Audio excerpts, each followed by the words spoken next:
Thank you for the opportunity, and thanks to my colleagues that have also spoken so eloquently on this very important subject.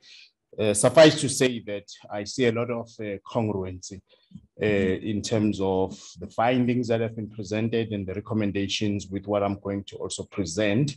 So I'm going to try and go through it rather quicker so that we spend more time on the discussion.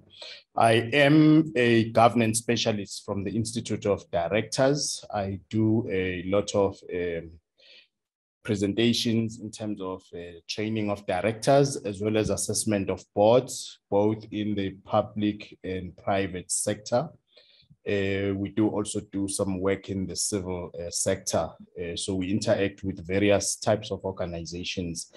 This presentation is based specifically on what our views and findings have been in the public sector with SOEs. We also do a program on improving governance in the SOE sector. So a lot of this also correlates to what we actually provide in that program. Right, so I'm going to get into the presentation then. I'm addressing 4 key questions this afternoon. What are the benefits of high-performing state-owned enterprises? What are the challenges facing state-owned enterprises? Also with reference to challenges that we pick up in our board assessments. And then lastly, what needs to change to get governance right in state-owned enterprises? In terms of the benefits, high-performing state-owned enterprises, we've distilled 15 desirable outcomes that are reflected by high-performing state-owned enterprises. They include providing excellent service delivery, contributing to social development, supporting developmental state agenda, which has been referred to. I think Ashraf talked to that, contributing to economic development.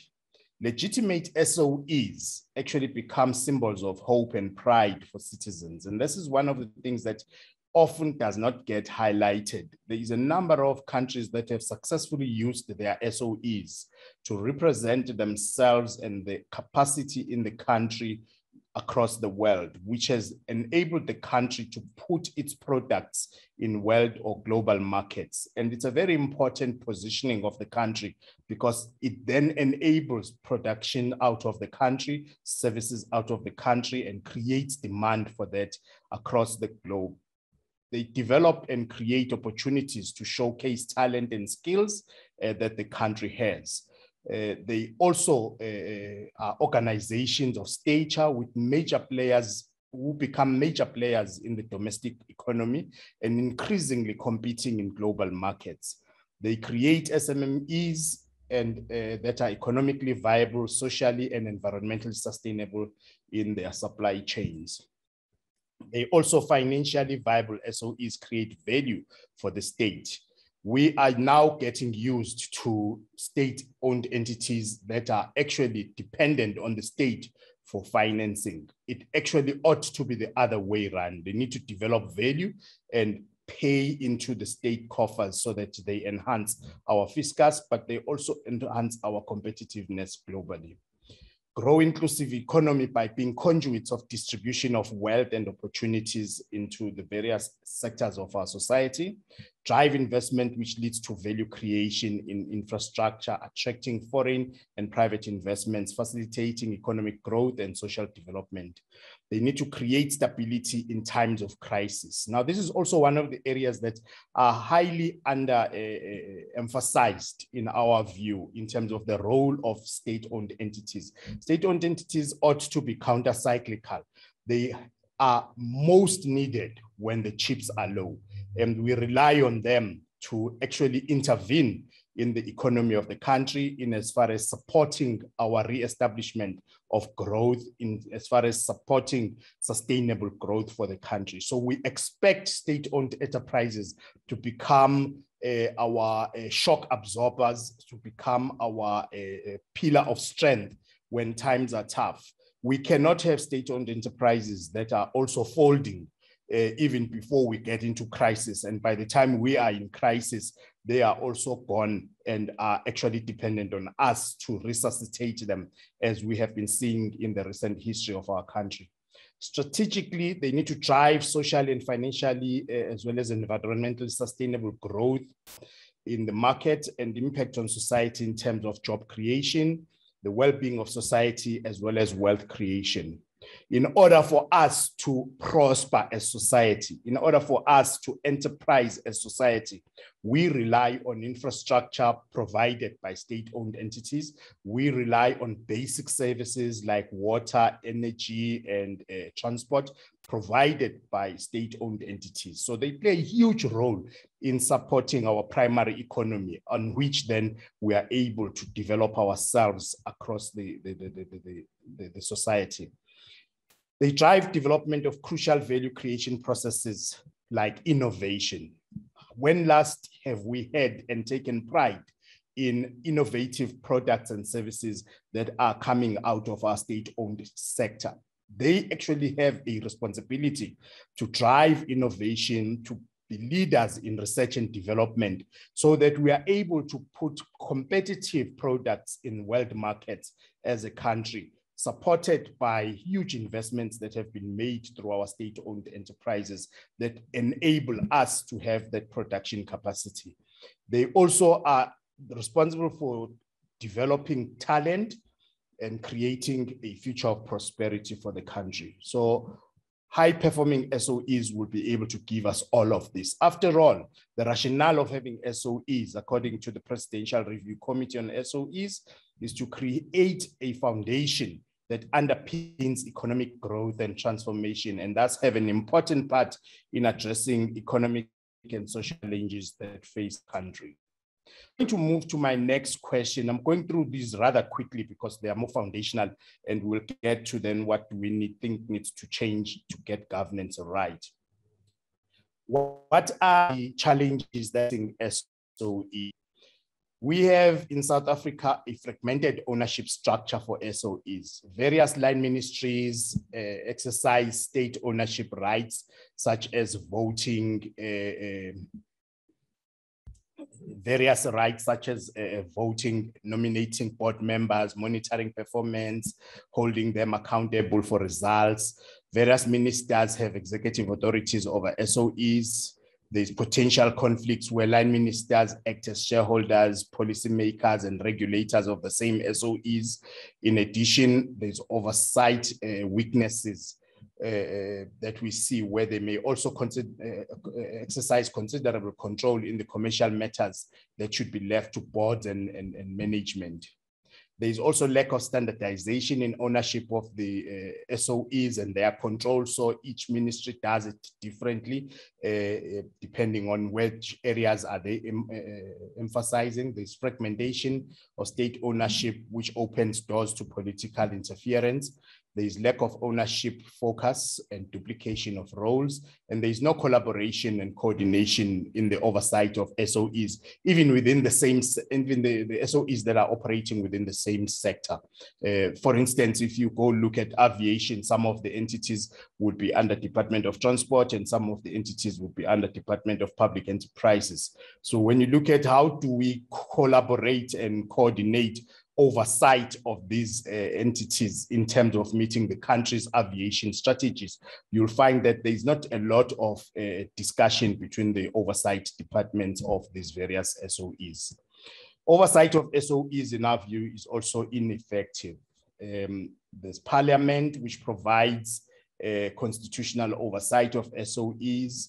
There is Auditor General that's already been highlighted, and the question of how seriously are the findings of the Auditor General taken and how are they used to also enforce accountability. Cabinet and policy departments, which have authority to direct policy directives to the state entities. There's National Treasury, Department of Public Service Administration, as well as regulators. But I just point out, it still took civil society to hold a director accountable and declared a delinquent. How effective, therefore, is the oversight and accountability of SOEs despite all of these structures? We need to examine that from a policy point of view and see if we would not rather have a much more streamlined and effective oversight structure that actually carries oversight as a key responsibility on SOEs, regardless of which ministry the shares are held. There's lack of unitary oversight framework across all our SOE sector, which result in inefficiencies for SOEs as they must meet different requirements and requests of each of the bodies that exercise oversight on them. There's lack of uniformity in our monitoring, evaluation, and reporting of SOE performance and its impact on the economy. There's widespread disparities in oversight skills and capacity among ownership. So we have not defined what is the capacity, the skills that are required to effectively oversee SOEs. There's weak coordination with government, within government itself, and lack of uniformity in our ownership practices as a country in general. When you look at governance challenges in the context of the Presidential Review Committee, they actually highlighted that there was excessive politicization of boards and management, multiple conflicting objectives that were given to the SOEs. There was inadequate financing policies and frameworks, and I think we have also addressed some of that in terms of the finance constitution by the previous speaker. Rising levels of corruption, lack of adequate oversight and accountability, lack of transparency and accountability, weakness in board composition, which we've also talked about from the perspective of the appointments of the boards, and I'm also going to talk about that in the number of things that I think need to be addressed in terms of getting governance right, and weakness in board functioning, lack of proper performance management systems and disclosures by the SOEs. We also see SOEs performing very poorly in terms of the social economic space. Declining job numbers in SOEs, it seems to be now a norm and something that is acceptable, that the SOE must actually trim its numbers in order for it to sustain itself, which of course, if we limit the markets that the SOEs are able to access, will end up being the case. But we think that the SOEs should be given the ability to expand so that they create more jobs rather than shed more jobs, so they can act in positioning our products and services globally so that we are able to absorb a lot more people into the SOEs. Termination of crucial skills development programs. SOEs stopped providing a lot of them. We're doing apprenticeships very well. There is an attempt to grow our learnerships at the moment, but our learnerships haven't proven to create skills that are required in the market. So some alignment is required in that regard. And also in the area of transformation, whilst SOEs are performing much better than private sector on employment equity, Black economic empowerment. However, when you start looking at the impact socially of all of what they are doing, it dissipates into something that does not necessarily make a difference in terms of the impact that we would like to see in our society on socio and economic development.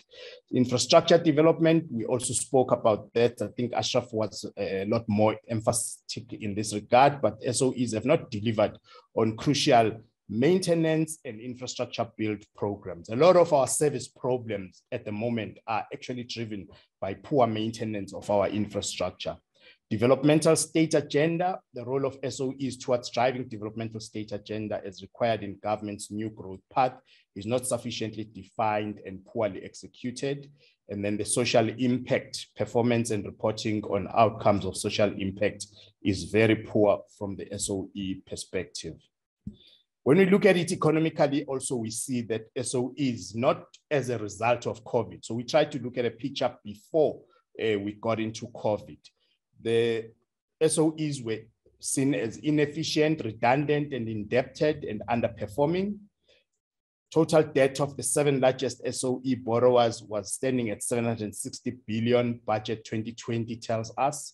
The debt of Eskom was at 454 billion, Transnet 128 billion, Sanral at 47 billion. So as we go into this COVID situation, we're already in trouble in as far as our SOEs are concerned. They generate an average return on equity of 0.2%, according to our budget speech in 2018, versus 5% compared to our peers from other emerging countries, emerging market countries, according to JP Morgan in terms of the Global Emerging Markets Index. So if our SOEs on average are returning 0.2% of the return on equity, whereas the South African government cost of funding stands at 7.6%, that means SOEs return will actually need to improve to equate to our cost of funding or better that. Otherwise, we will be bailing out SOEs in perpetuity in this country. And this is according to Business for South Africa in 2020. So what are the challenges in governance now, relating to governance that we find out of the assessment of the boards? Generally, you will see that SOEs assessed themselves between the year 2009 and 2018 on average to be at a level of 3.1 out of 5 versus 3.4 out of 5 that we find in the private sector. You would not think there's a huge difference in that, but when you then start to look into the detail of what are the areas where there is a underperformance of SOEs and the views of the boards of the SOEs, you would then start to see the details of the issues that the SOEs are facing. There are no clear lines of accountability amongst governance or role players. Government as a sole shareholder has overwhelming power and influence, which sometimes leads to interference with the running of the SOEs. There's incompatible social and economic mandates, and I think it's been very eloquently put across in terms of how should we structure the funding of social mandates in a manner that we do not create cross-subsidization, in a manner that we do not actually end up bankrupting the SOE because we are layering a lot of social mandates that are unfunded on the SOE. Appointments to boards and senior management executive levels are mostly deployments with little or no consideration for skills, experience, or independence, and power of shareholder not always wielded responsibly or even with a stable strategic goal in mind. So there's chopping and changing depending on who the shareholder is at a point in time, and boards struggle to exercise fiduciary duties in terms of the SOEs. In terms of the compositions of the boards of SOEs, we have talked about deployments and unfortunately, consideration for director competency in these also proves not to be a priority. No requirements for assessments by professional bodies. And I think this also relates to the clearinghouse that has been referred to. There is definitely a process required upstream to determine whether someone is now fit and proper to become a director, particularly of the public assets and goods in this country. A large number of board appointments is not made through transparent selection, nomination, and appointment process. It goes into some very opaque dark area, and then out of that emerges names without understanding the process. I have actually assessed boards where members have said, we did submit our names for nomination. Nobody called us for an interview and nothing. And luckily, my name was in the list when we were, the board was appointed, but I don't know what was the criteria used to actually appoint us, which is very unfortunate that even the person that gets appointed does not actually know what rigor, what questions had to be considered for their own appointment, and as well as the criteria for that. Board committees struggle to maintain strategic oversight and focus, and are rather far more operationally focused. And the process is prone to political and policy vagaries because it is not properly governed. We also looked at the clarity of the roles. As I've talked about the overreach, there is definitely an overreach between the shareholders and the boards, which affects performance of the boards. And this contributes to lack of role clarity when it comes to relationship between the board, management, and the shareholders. And consequently, boards can fall into the trap of deference to an assertive shareholder, and they fail to exercise their duties and oversight independently. So that outlines the problems that we actually generally find in these SOEs. So what needs to change, therefore, in the governance? 5 minutes. Thank you. Corporate governance is paramount to the success of SOEs. It needs to advance the interest of the country, and governance helps to enhance functioning of the leadership structures of an SOE. That's why we are focusing on governance. And this is according to the Presidential Review Committee on SOEs. It's very important that mandates of SOEs are not fluid. They are very static. They are reviewed in a formalized process. At the moment, our mandates are not formally reviewed. Our mandates change and are very fluid. And we found international best practice, which dictates that mandates of SOEs are rigorously reviewed. And the way that the SOEs are given the freedom to govern themselves is also closely aligned to the reviews. So those that are performing well in as far as their mandates are concerned, other countries would review them every 7 years, and those that are not performing well will be reviewed every 3 years, and they will be reined in a lot more in terms of control, so that there is also an incentive towards focusing on performance and meeting the mandates of the SOE. So in the macro environment, oversight of SOEs needs to be strengthened. We need to move to a more centralized model covering at least plus minus 20 large SOEs commercially compared to the current 715 SOEs. We think there's a room to rationalize the SOEs and streamline them. SOE reform strategy is also important. We need to insulate SOEs from political interference while strengthening effective accountability. And this can best be achieved by diversing ownership and accountability of SOEs into dispersed stakeholder groupings, and board management on a day-to-day must be left to run the SOEs operationally and strategically, and legislation needs to be developed that streamlines SOE law and clarifies the policy governing the SOEs across all our SOEs. We also need to enhance financing capacity for SOEs, rationalize SOEs to free up resources so that we focus on provision of public goods and address national priorities, effective oversight structures of commercial SOEs, develop consolidated funding models that are based on centralized ownership with efficiency and greater mix of debt and equity finance. Presently, most SOEs are just debt financed, and clear policy for treatment of non-commercial objectives and public service obligations. And that's that whole issue of the social mandate versus the commercial mandate. And we also need to make sure that the strategic partnerships, triple Ps, work much more efficiently compared to where we are, and our policy needs to be streamlined. And we need to also explore payment systems like user pay and other payment systems that are efficient and that actually ensure that the SOEs are able to function properly and recover their costs. And we need a framework for economic regulation to govern economic regulation in key sectors like transport, energy, and so forth.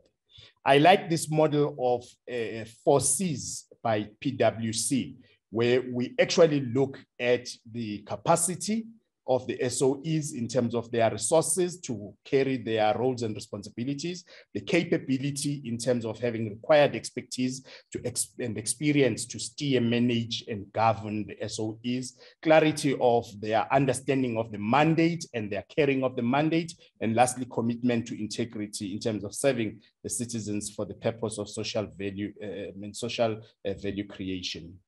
When it comes to board appointments, very much aligned to the last presentation, develop structured and transparent processes for nominating and appointing SOE board members, ensure boards are properly composed with the right competencies, with proven track record on corporate boardroom experience, proven integrity and probity, properly define selection criteria targeting skills that are needed of the board including designated professional directors, assessed, certified, and signed a code of professional conduct. Directorship is one of these very loose professions at the moment where anyone can just decide, now I want to be a director, depending on how many people you know who have the influence, then you are able to access the board and get a board seat. We think this needs to be professionalized a lot more. There has to be assessments of the individuals that are going to be ready to be appointed as directors, and they must be certified to have been assessed to know what it entails, and to also have signed a code to commit themselves behaviorally in terms of their conduct in as far as good corporate governance is concerned. Re-elections and appointments must also consider performance of each of the board members. At the moment, quite often when I talk to the executives, they say to me, you know, they brought all the wrong ones that were not performing. All the good ones are gone. You wonder, what is the criteria used to rotate board members, to bring board members back? It looks like a discussion is just held and people that we like are appointed back and those that we don't like are not appointed back, but it has nothing to do with their performance in the board. Need to provide open and transparent advertising and hiring of accredited professionals to assist and in selection and shortlisting of candidates involving sector representatives from key stakeholders in the interviews and shortlists. Key stakeholders here, we're talking of business, civil society, and professional bodies. Qualified, skilled top managers with good track record for sound performance only out of shortlists assessed and approved by the board without putting pressure on the board to include preferred deployees in the shortlist. And then conduct transparent and thorough checklist and verifications of candidates before the shortlists are actually developed. There also is work that needs to be done on clarifying the mandates between the ministries, the department, and the boards. And the boards need to be able to stand up for corporate governance. One of the things that we always emphasize is boards are custodians of corporate governance just as much as judges are custodians of justice. And therefore, board members must be prepared to stand up and push back on an overreach by a shareholder if board's rights and prerogatives are being infringed. And boards must exercise independent oversight regardless of who appointed them. And they should communicate regularly with management and the shareholder and clearly define roles and responsibilities as well as authority in terms of their terms of reference, and clearly define work of each of the governance areas. On performance, we actually find that there is not a very good performance system. Even though there are IPPs, the outcomes against which they measure performance are mostly outputs and activities. They don't consider impact on society. For an example, when I was in water, we discovered that when you bring water to within 200 meters of each house in a village, late coming of girl children to school improved by 30%. We need SOEs to report at that level. You can't open a road and not report the economic and social opportunities that have been created out of the construction of that road. We seem to just do the output that is related to the work we do, and then we move off. We don't look at the social impact. We need to measure and report impact across all different kinds of capital and not just the financial capital, and adopt an ESG approach, which is environment, social, and governance approach in terms of governing our SOEs. So governance of performance needs to follow outcomes-based approach rather than compliance-based approach. And we need to review mandates of the SOEs or independently. We think that how the SOEs are performing across all the six capitals needs to have independent reviews that are conducted by professionals that understand what is required in each of those areas, so that the assessment of performance of the SOE is not self-opinions by the SOEs, but it's actually based on an independent impact assessment that is conducted. Lastly, we want to emphasize this wonderful document called the Shareholder Compact, which we think is highly underutilized. We need to spend time on deep understanding of what is required from the entity in order for them to get the Shareholder Compact right. We need to actively and necessarily change the Shareholder Compact to ensure it provides crucial matters like board nomination of directors for appointment by shareholders, appointment of directors and executives, so that when appointments are done, they are governed by some common understanding of what it entails to be a board member and what is required. And also the nominations committees that consist of various stakeholders and professional bodies should assist in making sure we appoint the right people, and this should be in the shareholders compact. Include the shareholder compact in selection criteria of board members.